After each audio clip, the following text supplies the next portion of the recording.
Today's guest is Lauren Leulu. She's the founder and CEO of Leulu and Company, which is focused on providing proposal graphics, marketing, and branding services to government contractors and other adjacent businesses. And we're both in the GovCon community here in the DC area. So thanks for joining me today, Lauren. Of course. Yeah, happy to be here. So for those who haven't met you, talk about who you are, what you do, and where you're from. Sure. So my name's Lauren Leulu. Um, I've owned my own business for about 2 years. I basically do, like you said, proposal graphics, branding services, and marketing services for GovCons. Been doing that in my career for about 10 years now. And yeah, like right now I live in Richmond. Most of my clients are in the DC area. I'm originally from Bristol, Virginia. Oh. So it's easier to say I'm from Tennessee sometimes. So All right. Well, rolling the clock back, as you were coming out of high school, how did you know what you wanted to do with your life? So in high school, I really loved to write and I really loved to be creative. My favorite classes were drama, English, and art.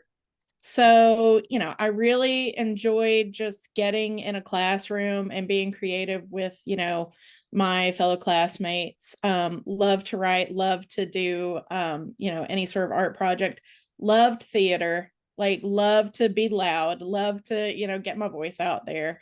So, coming out of high school, I knew I wanted to go to college. So I wanted to go to a college that was larger than, the area where I was from. So I chose Virginia Commonwealth University here in Richmond. And yeah, like I didn't really know exactly what it was I wanted to do. I just knew that I wanted to be able to be creative and use my abilities to help other people. So then what program of study did you take? Did you stick to the same one throughout the whole time? I took journalism, and at VCU, it's split up into mass communications. Then you have like print journalism / online journalism and broadcast. So I decided to at first do both. And then I decided to kind of scale back on the broadcast portion. And I dropped that from my major because I was a double major in that, or a double concentration. And then I decided to start taking pre-law classes.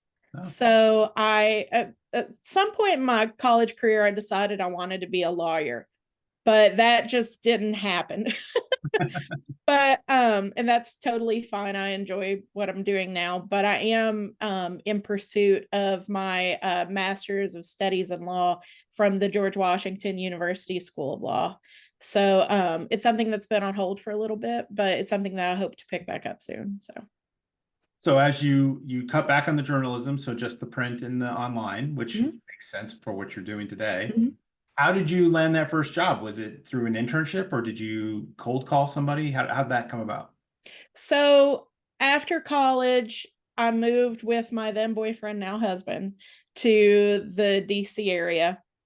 That was a complete culture shock to me because I'm from Tennessee, as we said. And, I sent out a bunch of applications to a bunch of different places. And most of those places were small government contractors. So my first job out of college was at a small government contractor called Technatomy. And Technatomy basically focused a lot on Veterans Affairs work. So, did a lot of VA bids.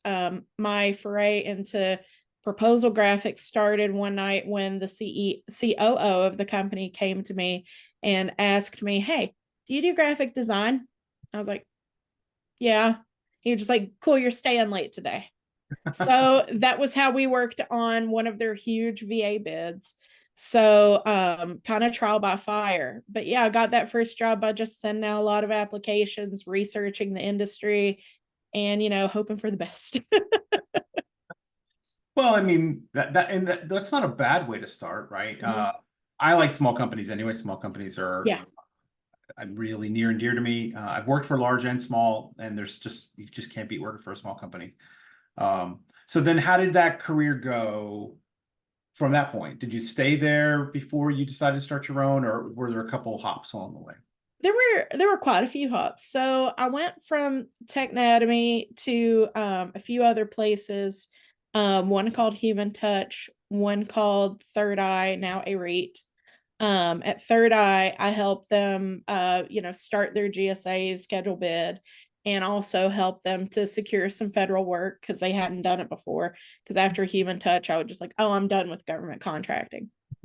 That wasn't the case. I just got myself back into it.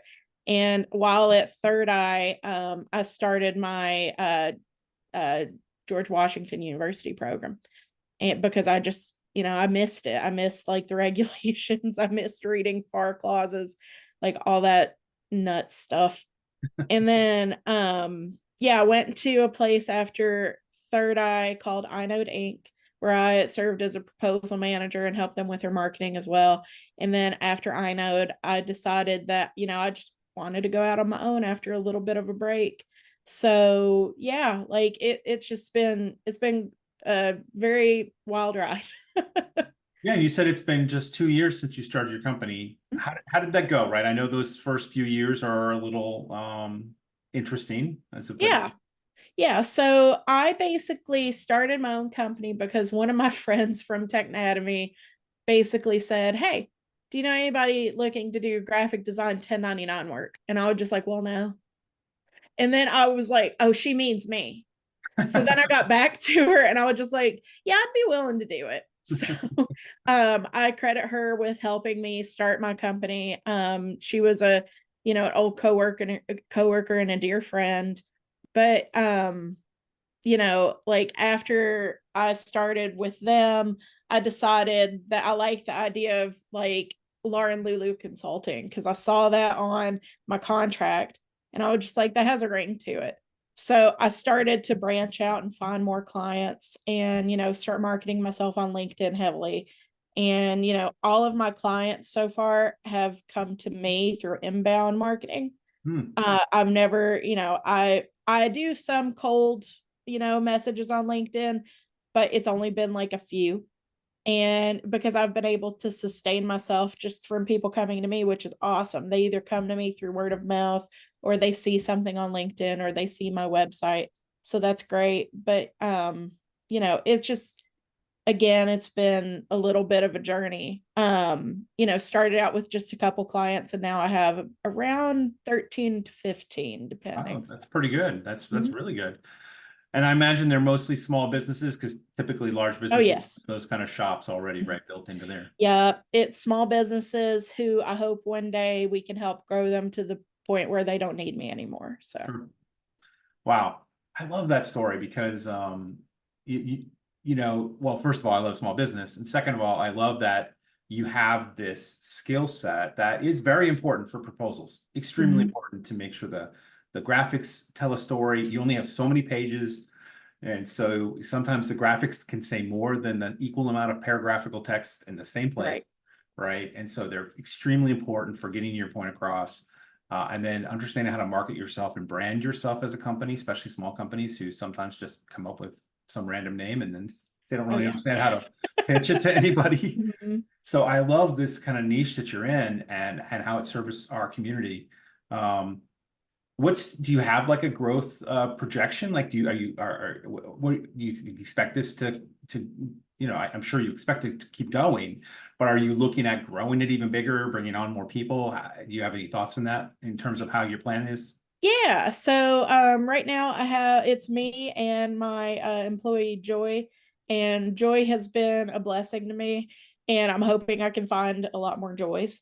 So Great. so that's something that's in the cards, is trying to expand to the point where I can hire some more people and definitely, take on more clients, and basically not have to do like, a lot of the work myself, like be able to provide jobs for other people and, to do a lot of the, meet and greet and then say, I have people who are better at me than this. Let me introduce you to them and let's get to work. So, Fantastic. That's a good plan.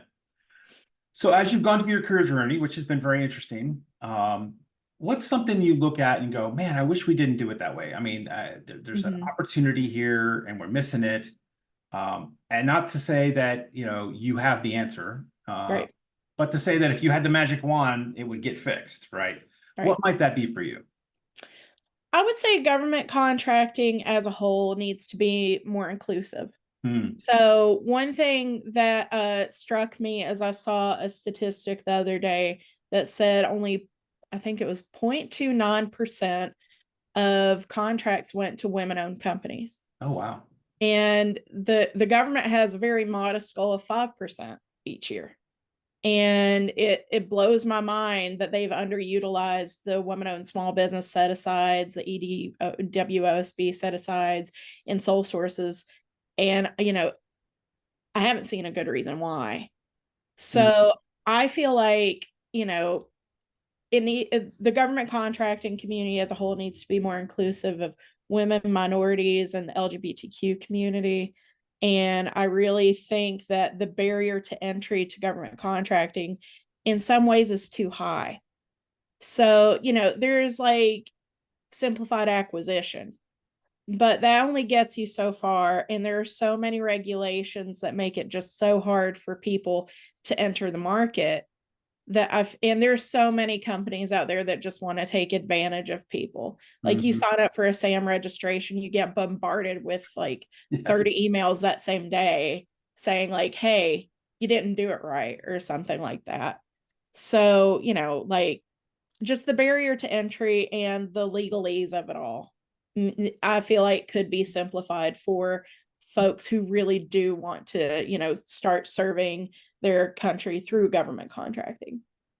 Yeah, that's a really interesting point. I would even go one step further. I'm in government, so Mm-hmm. I'm not speaking for my current agency because I actually have done no contracting in my current agency. I've only Mm-hmm. been there a short while.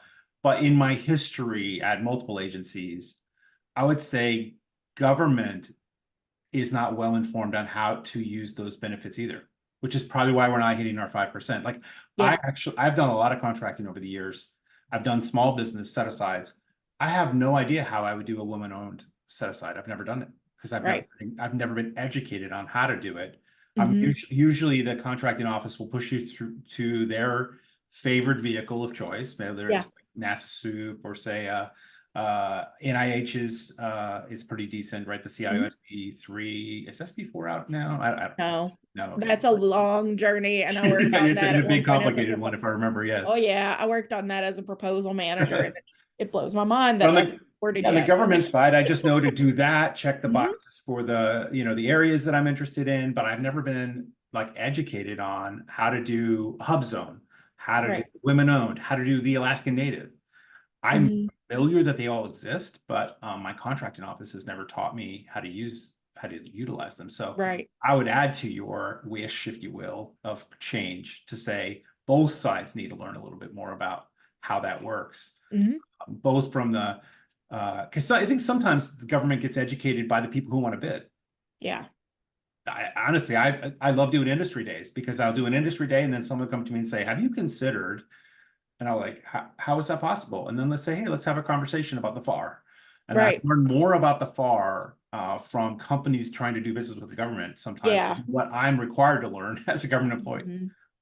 That's true. That's part of the reason why marketing and branding is so important. And even just learning how to, give your elevator pitch Yeah. and how to present yourself to, government officials. So Wow. So I love your idea. I wish we could enact it tomorrow. We'll figure it yeah, that would be awesome. out. So what's next? I know you're 2 years in. What's going on for you this year?